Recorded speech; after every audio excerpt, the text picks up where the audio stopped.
Welcome to Golf Smarter Mulligans, your second chance to gain insight and advice from the best instructors featured on the Golf Smarter podcast. Great golf instruction never gets old. Our interview library features hundreds of hours of game improvement conversations like this that are no longer available in any podcast app. What I aimed to do when I developed the Golfer Within program was to create a toolkit of mental skills. If you think about it, you go back out on the course, you've got all of your clubs there, and you can hit several different shots with each of those clubs. For members you only, should have Golf just as Smarter many number mental skills. There are lots of different ways that you can use to take something out of your mind or put something into your mind, different ways of visualizing things, different ways of feeling about things. Using hypnosis and NLP, you can create this whole toolkit of mental skills, and then you've always got something to fall back on. With another interview from the archives of Golf Smarter, here's your host, Fred Green. Welcome and thanks for checking into the Golf Smarter podcast. I hope you are doing well and getting some golf in before your season ends. Unless, of course, it doesn't end and you're a lucky person. Our guest today is Roseanna Leaton, who has helped golfers all over the world by teaching them methods on how to put yourself in a hypnotic state. The Golfer Within is a series of mental strategies on CD or downloadable MP3s for improving the way you play. Now, for me, I know there have been rounds that I've walked away and said, whoa, I was totally in the zone today. But I didn't recognize it until I was finished. How do you get there, though, right? Welcome to a members-only episode of the Golf Smarter podcast, Roseanna. Hi, Fred. How are you? Good, thank you. It's a nice sunny day. Well, because you're in California, you're not in England. Totally. It's definitely a wonderful place to be. And actually, I haven't worked out how many golf courses are there here. Oh, I have no idea. I not enough that I get to play. I mean, there's plenty, but I don't get to play them all. So. Yeah. Okay. But you have a different approach we talk about the mental game of golf a lot on this program. I've always believed that if you have a strong mental game, or as we recently talked about in a show, if you have a strong emotional game, that you can lower your scores. But Absolutely. You work from that framework, but you go in a slightly different direction, right? Yeah, absolutely. I mean, basically, I think with anything in life, whatever you focus on is what's going to happen. And a lot of the time in golf, you tend to focus on what you don't want to happen inadvertently. And so I work with, getting your mind completely focused on, what you need to do in golf, and use hypnosis as the added little twist to get that in place automatically in your mind. And what does that do for the golfer who's out on the golf course when you've hypnotized them at a different time? How does that work? So yes, everybody wants to know how hypnosis can work on the course. And it's one of those intriguing questions. You kind of wonder whether you're going to be in some sort of trance. But you're not. I mean, basically, hypnosis works in such a way that you can make a post-hypnotic suggestion, and so after you've come out of hypnosis, you go out there and act on the suggestion. So if you see a stage show, for instance, you'll see somebody working with somebody on imagining that they're Elvis Presley or whatever, and they come out of hypnosis, they're, fully cognizant, fully alert, and they'll think they're Elvis. And in the same way, you can use a CD, you can have suggestions to say that you're going to really visualize that putt, you're going to see the putt going in. This is what's going to happen when you're on course. I really hope that there... I'm sorry, my warped mind is at work, but I'm thinking, you're going to suggest in this hypnotic situation, you are going to come out, you will be Tiger Woods. And when the person wakes up, they start humping everything in sight, right? Just like a puppy. That was terrible. I'm sorry. Get me to Hooters quickly. It's like. Yeah. Well, nice. It's a sore point at the moment, isn't it? It's not nice, and I'm Guilty. Okay, go ahead. Yeah. Well, no, obviously, everyone wants to play like Tiger. I'm joking apart. Just to take this one a little bit further. Yeah, right. No, but everybody does want to be able to play like him. Golf. He has got the strongest, the strongest mental game out there. He's very focused. He can come back in all sorts of different situations, and everybody wants to be like that. But obviously, there's more than just your mind. You have to have that technical ability as well. It's the marriage of the two that's needed. And most people will quite happily, be on the range, beating balls, go out and practice, buy a new driver, whatever it is. But I find fewer people actually work on that mental game. And if you do, you're going to see results, definitely. It's the easiest way to knock shots off your handicap. You know yourself when you go out and for whatever reason, you kind of feel that, oh, my game's on today. You just feel that you're on form. And you can feel the different thoughts you're aware of going up to that putt and thinking, I know this one's going to go in. Yep. And yet other days you can go out there and you just have a very different feeling. And that feeling is just like no matter what you do, it's just not going to drop. It's so interesting because there are times where I'm lining up a putt and I can actually see a line in the green that leads from my ball to the hole. Totally. And it's like, oh my God, this is going in. There's no question about it. And then there's times that I'm thinking, I really need to make this putt. And of course, it never goes in. Yeah, exactly. And I think that's the difference. One is actually you can see it, and one is I need it. And I need it creates an emotion of kind of desperation, which is a negative emotion. Oh, interesting. Whereas, to see it is to make it happen. And I think the very important thing with, the mental side is actually getting your imagination working for you, really visualizing, really seeing it, and feeling it as well, so that your emotions are congruent with what you want to happen. So rather than having an opposite emotion, because quite often you do think, I really, really, really want this to go in. But as I say, the emotion is negative because you're actually feeling desperate rather than feeling, I want this to go in. I'm going to make it go in. Now then, obviously, it's congruent. Sure. And so to me, it's getting your logic and your emotions working in the same direction and getting your pictures in line with your words as well. Because quite often you'll be saying to yourself, I want to hit this ball down the middle of the fairway, but you're actually really thinking, don't go in the trees. Right. Right. And you can't afford to have those thoughts, because by thinking don't go in the trees, you're picturing the trees, and your imagination is always going to hold more power than the actual logical words you're using. Now, it's interesting because this is no different than a lot of different mental coaches that we've talked to before in trying to not plant negative thoughts in your head. That we've talked about a lot. What really fascinates me is that I guess you're talking about getting in the zone, the proverbial zone, but having a method of getting into that zone. I mean, it's being in the zone and recognizing it afterwards. It's it's like, whoa, I was totally in the zone today. But you can't go, now I'm going to go get in the zone. But you're suggesting that there is a way to get into the zone. Exactly, because it's the transition between knowing what you need to do to finding a way of how to do it. Wow. And I think a lot of golfers don't know what they should be thinking. But if you take the golfers who do know how they should be thinking, a lot will still think, but I know what I should be thinking, but how on earth do I remove that picture of the bunker or just erase that picture of the trees or what have you? And I think the beauty of hypnosis is that you can train your mind to more instinctively do what you want.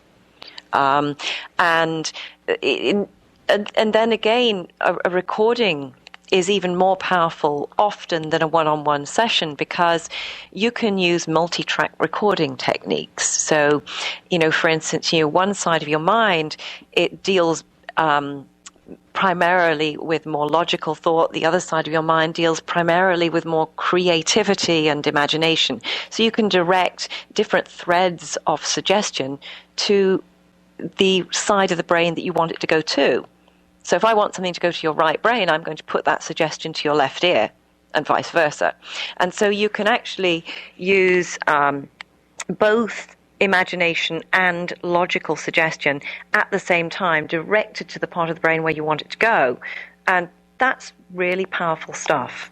And you can feel the effect when you're out on the course. And it is that transition between thinking, gosh, I must do this, to actually finding that you're doing it much more instinctively. It's just happening for you.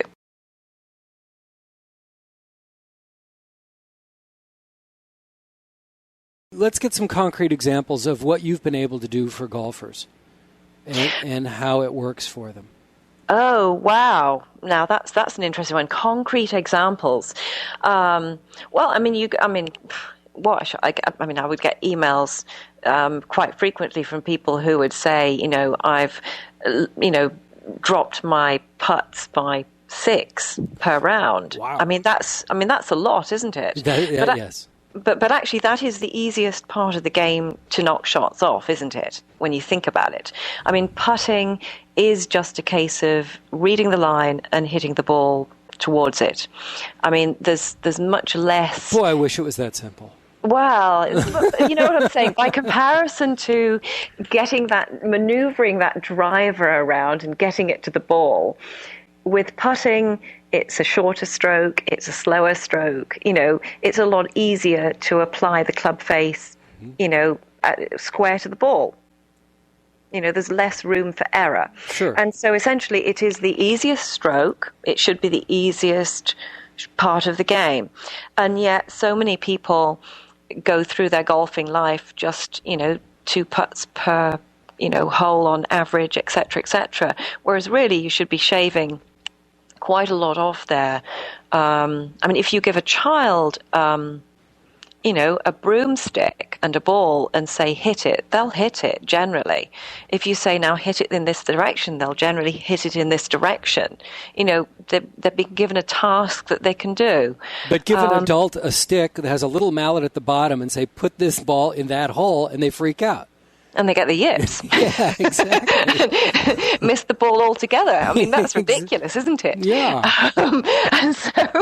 And so, really it's getting it, I suppose the beauty of using something like hypnosis is you can also backtrack a little bit where you've built up a negative expectation. You can work with different ways to dissolve that negative expectation and replace it with a positive one once more, and get back to those basics of you've got a bat in your hand and you're going to hit that ball and it's going to go towards that hole. And trust in the fact that you have a pretty good idea of your alignment, etc. So that would be one concrete example. Another, I suppose, example of how it works is, just a different attitude towards something like trouble shots. We all have a particular shot. The slice is the most obvious one, isn't it? Is it something like 70% of golfers slice and never find a way around it? And again, that is something to approach in a different way, I think.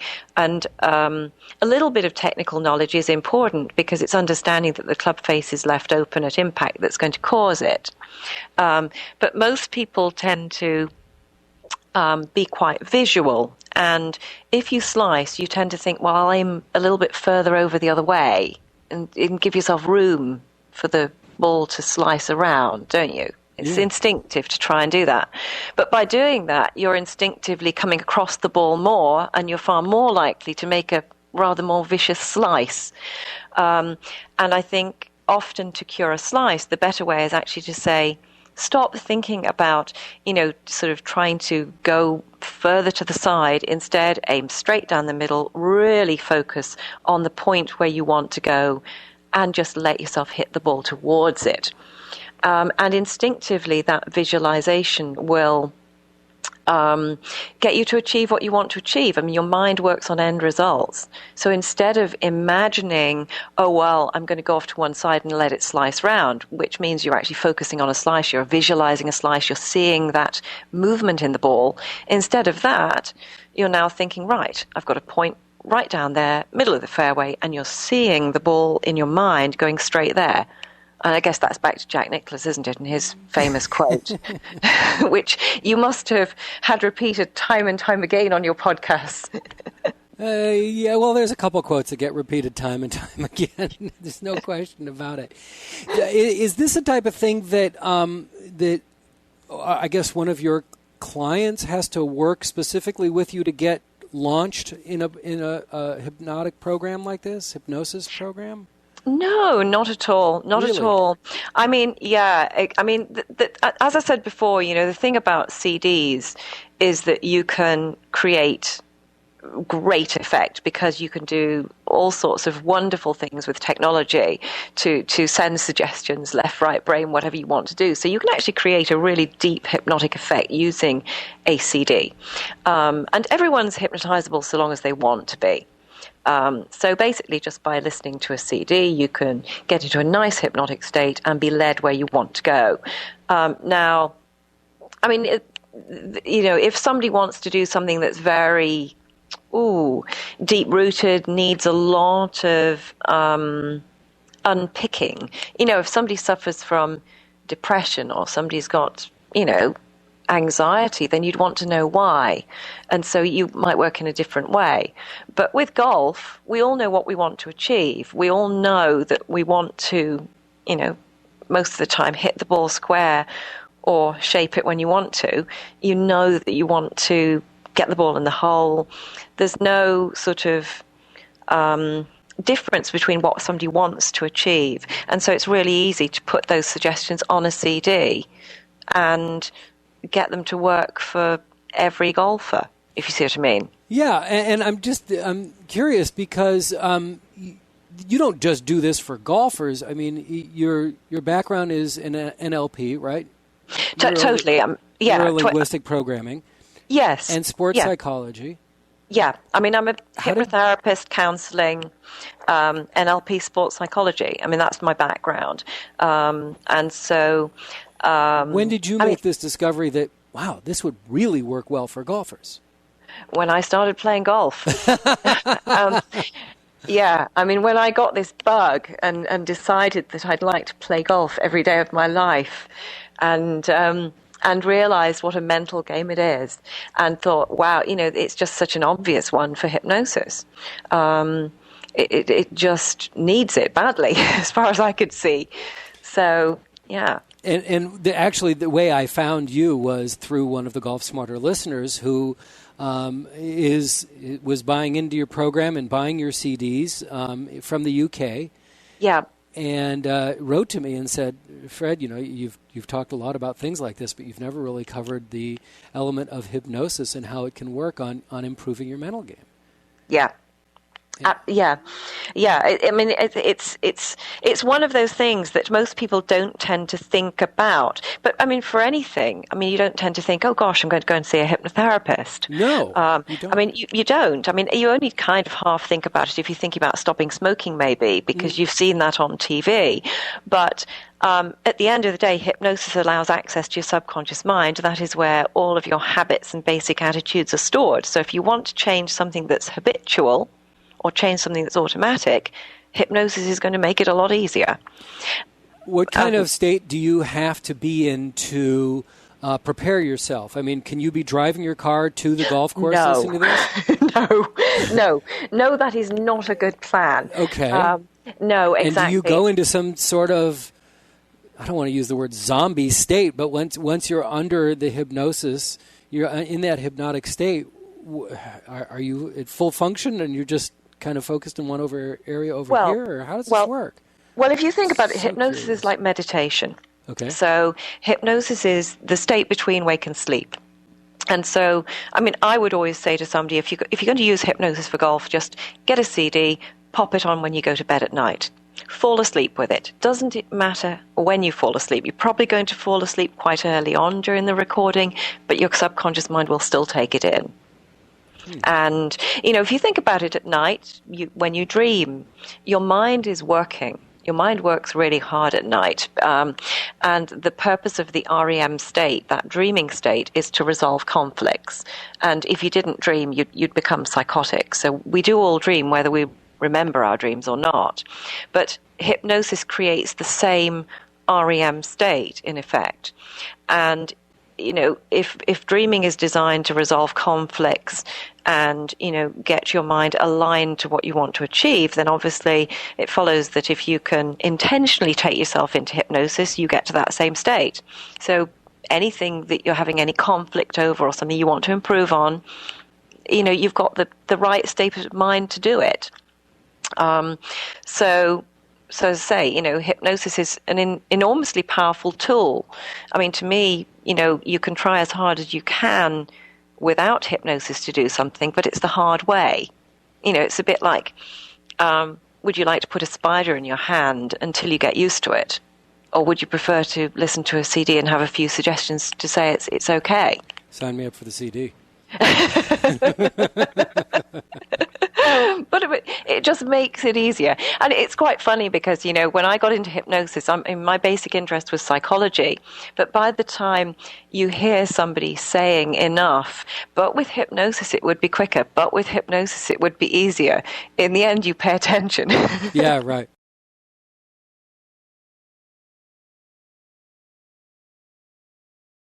So you're saying that just a nightly program going to sleep with this, and then once you're on the golf, or like the night before you're playing golf, or just on a regular basis, you should be practicing with this? Well, I would always say, practice makes perfect with everything in life, and it's the same with training your mind, and that's basically what you're doing with hypnosis. So I would always say, if you're going to listen to a CD, I'd use it for 2 to 3 weeks every night when you go to bed, which isn't difficult. You don't have to take time out. It's really quite easy. And then when you're on the golf course, do you try to recall this information? Do you try to bring it up? No, it's just... no, don't even try. Really? You'll find that it will come back to you. The number of people who will say to me, I hear your voice all the time, and I can keep hearing you, repeating whatever, because it's there. It's in your mind. It's embedded, and so it is instinctive and automatic. You don't have to try to do it. It is there, and that's the beauty of it. So, there's no sort of effort involved. You just sit back and listen when you go to sleep, and that's it. And what is it that... can you give me a sample? Can you share with me kind of like what it is that I'm listening to? Or is that... this is just out of context? I can send you a sample so you can listen to it, of course. Right now we couldn't do so. It would be a little bit out of context and probably not the best idea, depending on when somebody's listening to their podcast. Oh, okay. Because with your with these podcasts, I would imagine a lot of your listeners will be in their cars. Yeah. Or what have you. So to just... doing something, working out at the gym. I can just see somebody going into a hypnotic state. Uh-oh, he just fell off the treadmill. Yeah, just fly backwards across, what happened to that gym. guy? Yeah. Yeah. No, that wouldn't be too good an idea. So although I'd love to do it, no. Thank you for warning me. I appreciate it. Yeah, but that's why you essentially aren't allowed to hear a hypnotic induction on radio, etc. It's just because somebody inadvertently might listen and be affected. Oh, very interesting. And do you cover specific elements of a golf game in these CDs that you're helping people work on, or is it just a general state? Are you saying, all right, in this CD we're going to work on curing your slice, and on this CD we're going to work about just hitting the ball straight down the middle, and then... Yeah, what I aimed to do when I developed the Golfer Within program was to create a toolkit of mental skills. Because if you think about it, you go back out on the course, you've got all of your clubs there, and you can hit several different shots with each of those clubs. So you've got a lot of shots to go out with on the course. You should have just as many mental skills.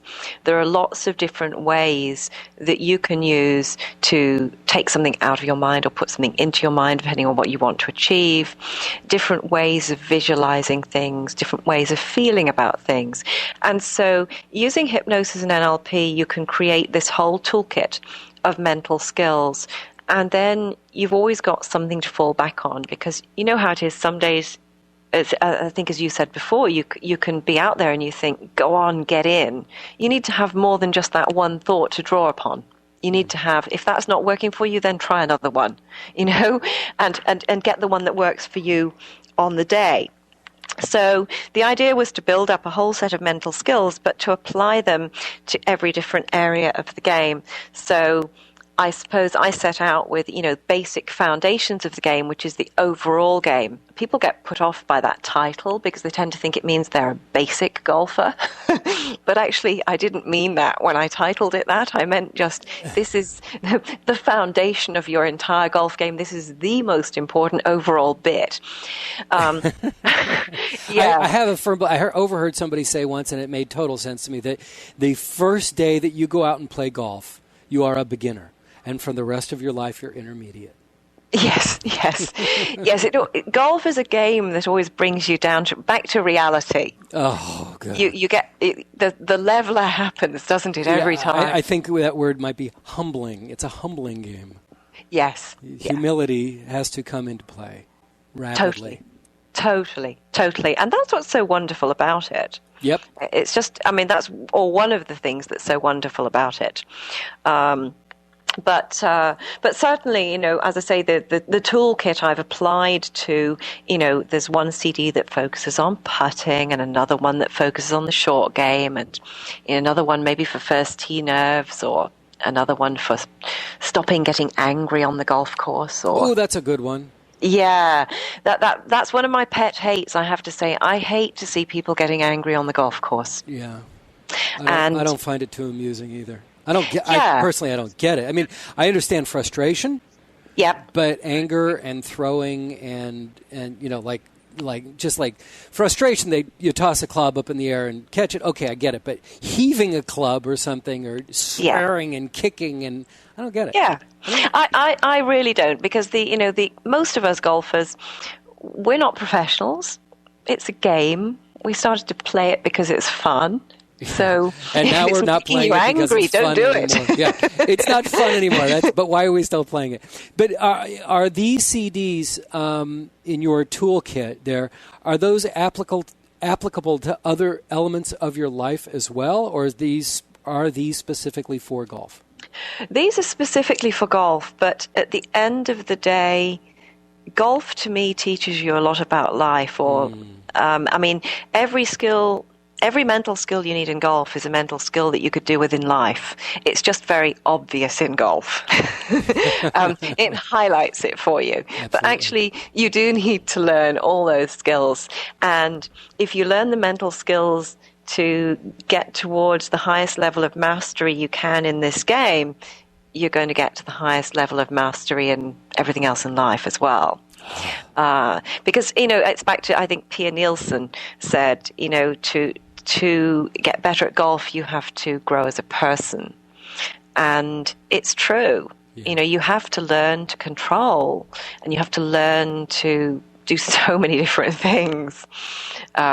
So yes, all of these CDs do apply to life as well, although they're orientated to golf. I did do one set of CDs that are mental skills for golf and life, which I was asked to do by actually Paul Eales, who I don't know whether you are familiar with him. He was a European tour player, and somebody I've worked with closely in the UK. And Paul asked me to do a set for teenagers because he does a lot of teenage coaching. And he said, why don't you just do something for golf and life, because this is what these kids need. So we did produce a set for that as well. Interesting. Very interesting. Tell everyone how to find these CDs, and you offer more than just CDs for the downloadable world, right? Absolutely, that's right. I mean, basically, the name of the CDs is the Golfer Within series. So the website is golferwithin.com. So that's GOLFER, Golfer Within, WITHIN, golferwithin.com. That's correct. And so from that website, you can get the CDs. If you go on that website, you will also see that you can be directed to my other website, which is just my name, Roseanna Leaton, which is actually spelled exactly as it sounds, Roseanna Lee, Leaton, ton. Mm-hmm. So RoseannaLeaton.com. So you can get MP3 downloads from there. Because I think, everybody these days wants things quite quickly. So CDs are... Yeah. Well, we deliver MP3s, so, this audience obviously gets it. And make sure that if you do go to RoseannaLeaton.com for the MP3 downloads or GolferWithin.com to do the CDs, you want to purchase those so you can use them however you want on any player that you want, load it up into your computer. Make sure that you use the checkout code GolfSmarter so that Roseanna knows that you found her through us, please. Yes. We always like to let everyone know that GolfSmarter was effective for them. Absolutely. Thank you. Well, this is really interesting stuff, quite fascinating, a whole different approach, and I'm always looking for a different approach because I always need help. Doesn't everybody in golf? Yes, and I'm really fascinated, and I can't wait to give it a try. Thanks so much for sharing with us and telling us all about it, and thanks to Alan McDonald over in the UK, a Golf Smarter listener who turned me on to you. It's really been a lot of fun. Thank you. Yep, great chatting to you. Thanks, Fred.